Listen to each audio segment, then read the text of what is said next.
Здравствуйте. Представьтесь, пожалуйста, и скажите, как вы оцениваете общую атмосферу на выборах? Hello, please introduce yourself and tell us how do you evaluate the general atmosphere in the election. I am Petros Georgis, and the total electoral process is going very well. We have visited the first poll before 5 minutes, and the voters are coming, and then they are electing. And again, Добрый день, я Петрос Фальдегеоргис. Мы посетили какое-то время назад первый избирательный участок, это второй наш участок, и мы сейчас видим, как проходит весь процесс.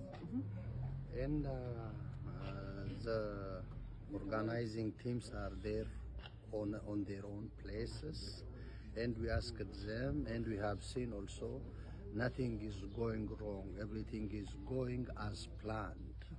Мы видим, что все команды избирательных участков на месте, процесс проходит мирно, спокойно, и все проходит так, как и запланировано.